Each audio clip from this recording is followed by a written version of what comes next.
Well, good afternoon, lovely ladies and gentlemen. You guys are going to get a loot treat today from Steve Collins, the second most powerful, passionate, purposeful coach and speaker in the world. I am doing a video for a Jedi client of mine because he's having an incredible meeting today with his team, and I'm going to be speaking at an event this afternoon. So we said we're going to create a video, and we had a great idea from somebody else that said, why don't you take it Facebook Live, and that way we can put it on a laptop for him. So Ronnie Trevino Properties, here you go, buddy. For your 2019, we're going to talk about something very important. Ándale, escucha.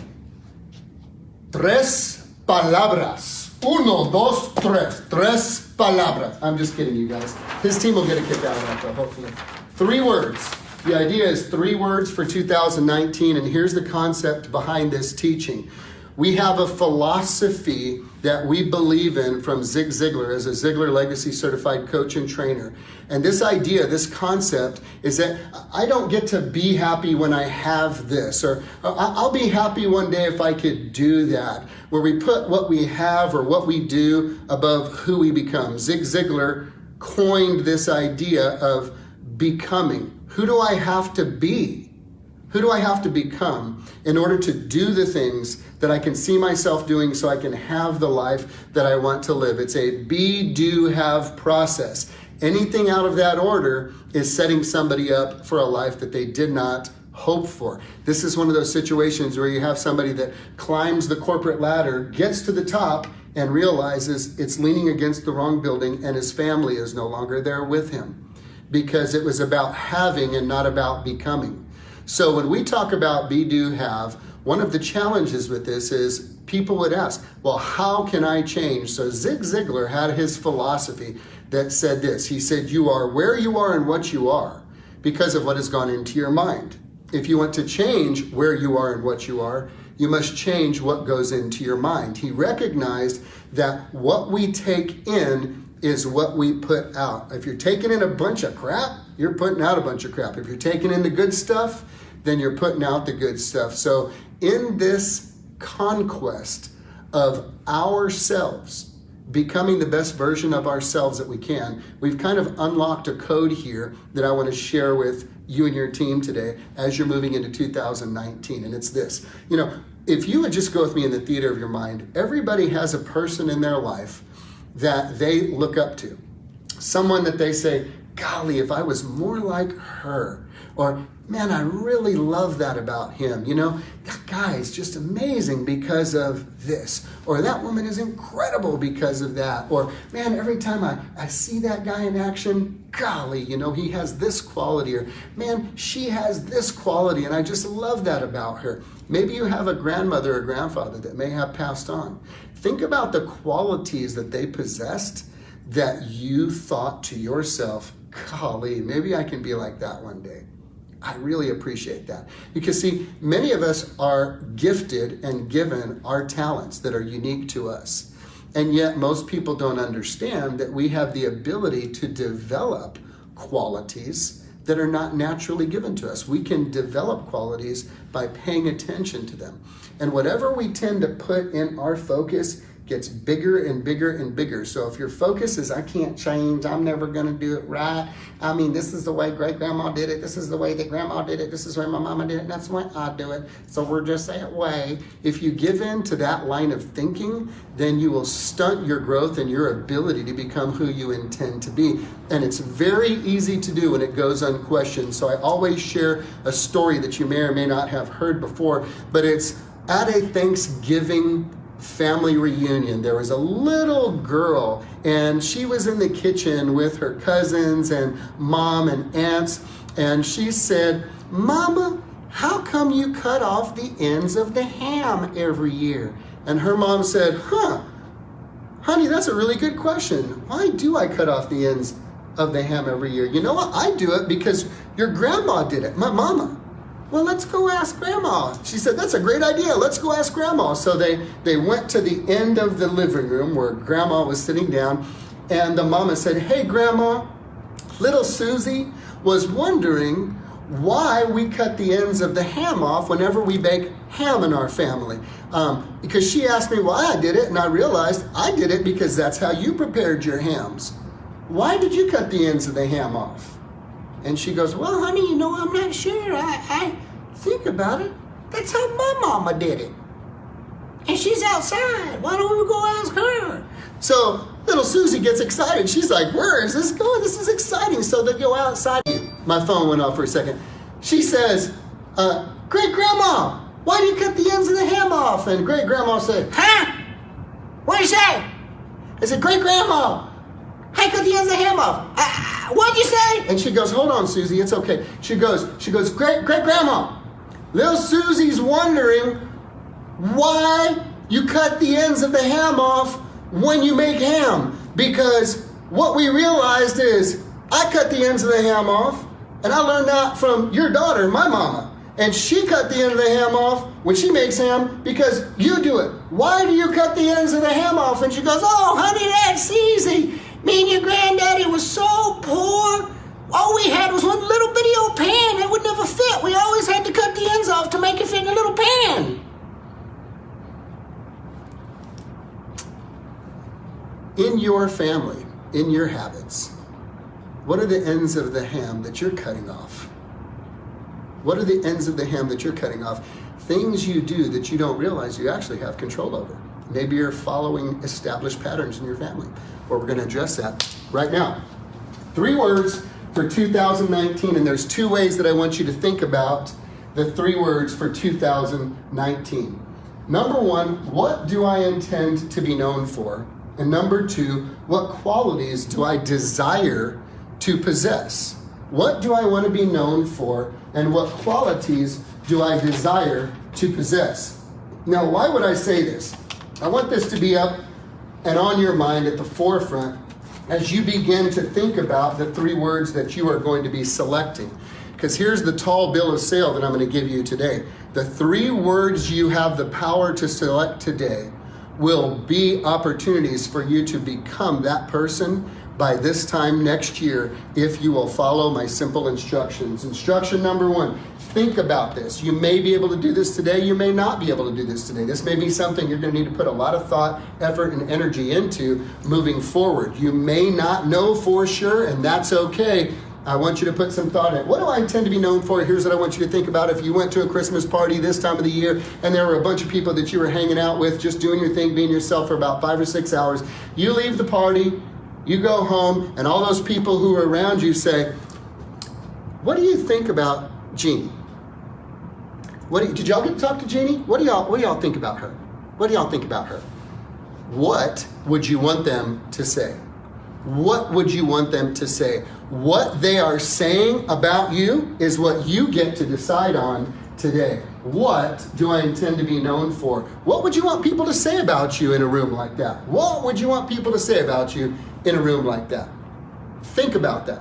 Number 2, what qualities do I desire to possess? For a very long period of my life, I was extremely impatient. Very impatient, and I knew that if I were a patient person, life could be a lot easier for me. It'd be a lot easier on my heart and on my mind and all the lovely people around me, because when I was out of control impatient, it wasn't fun to be around me. So let's just go with a few ideas, if you will, just a few ideas. How about being known for being wise? Maybe funny, maybe known for a great sense of humor. Maybe celebratory. Maybe you're a sourpuss all the time and it takes an act of God for you to crack a smile. Maybe you need to be more celebratory and celebrate more often. What else would you like to be known for? Maybe being very positive. You don't want to be one of these people like, are you like a cloud? You could be like a cloud. Let me tell you what a cloud person is. A cloud person is when you get out of the way, everything gets more beautiful. When you're not in the picture, it's a lovely day. Don't be a cloud person, all right? Maybe you want to be known as a positive person, right? Maybe you want to be known as an encourager. Maybe you want to be patient. Maybe you want to be kind. Very easy in real estate to get your brains twisted up a little bit and have a challenging day because there's so many things outside of your control. Maybe you're rough and tough and you want to learn how to be a little more gentle. Maybe you want to be known for being joyful. Maybe you want to be more outgoing. These just give you some ideas of some qualities that you have the power to shift in your life by applying a little bit of focus. So the 3 words, just like we talked about it, okay? 3 words. We want you to think about, what do I intend to be known for? What would you want people to say about you when you leave a party? Number 2, what qualities do you desire to possess? If you possess these qualities, life would just be awesome. Like, man, if I was just more like this. If I was just, golly, if I was just more encouraging, people would probably want to hang out with me. Whatever it may be, what we're looking at here is that you decide what those 3 words are for yourself. Does that make sense? You decide what these 3 words are for yourself. They are subjective. They are not for anybody else. They are for you and for you alone. You don't have to, don't compare yourself to anybody else. You, know thyself, all right? And here's what I want you to learn, all right, when we talk about this. The key to this is, once you know what these 3 words are, here's what you want to do for sure. You have to see them everywhere.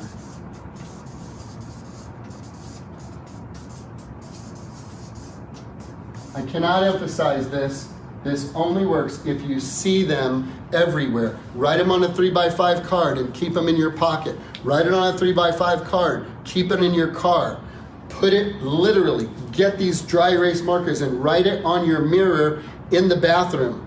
Make sure you see it when you're getting ready in the morning every day. Write it in your office on the wall across from you. You need to see this all day, every day. You have to see them everywhere. This is what you have to do to make this work. And then here is the key.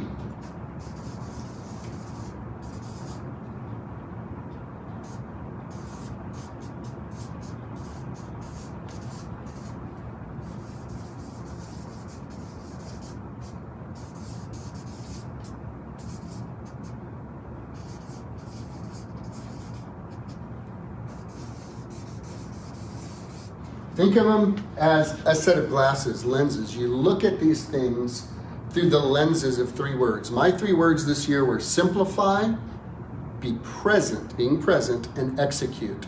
So here's how this works. When you're in a situation that you have to make a decision or you feel yourself getting a little out of whack, you take that 3x5 card out and here's what you say.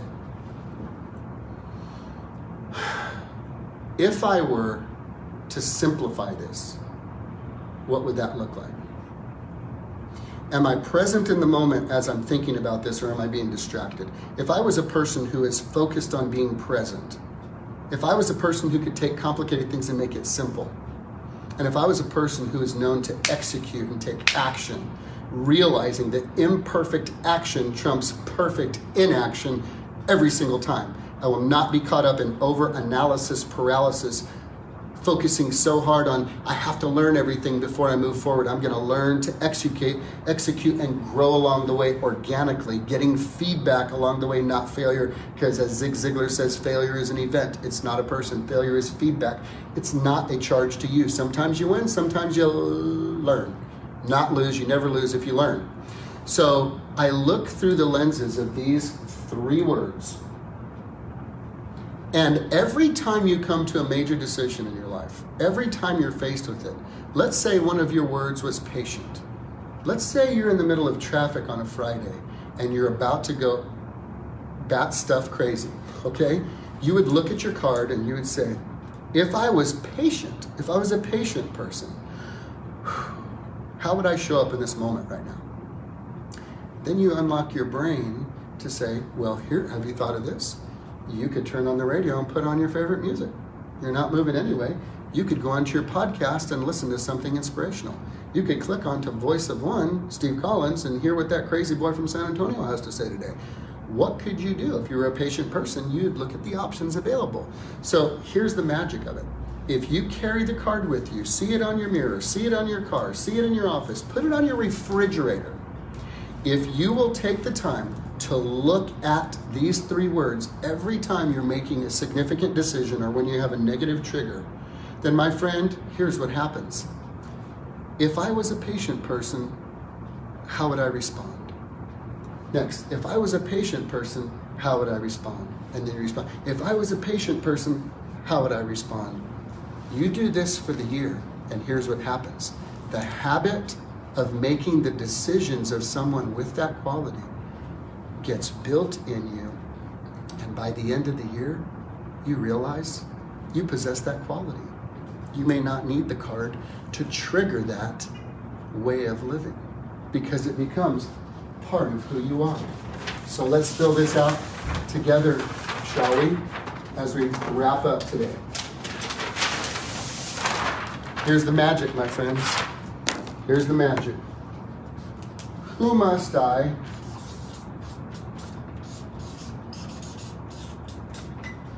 I become in order to do what I know I can do that particular way? Who must I become in order to do what I really want so that I can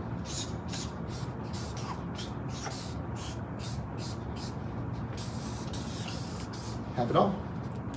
You can have it all, ladies and gentlemen. You can have an abundant life.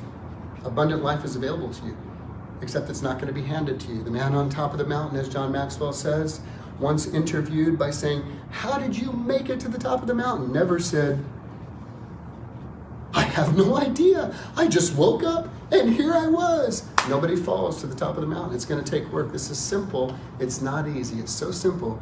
Many people will dismiss it. But here's my promise to you. If you will take your 3 words and make your decisions through the lenses of those words. If I was a patient man, if I was a kind man, if I was a gentleman, how would I show up? And by the end of the year, you will possess all of those qualities. Have a great day, guys.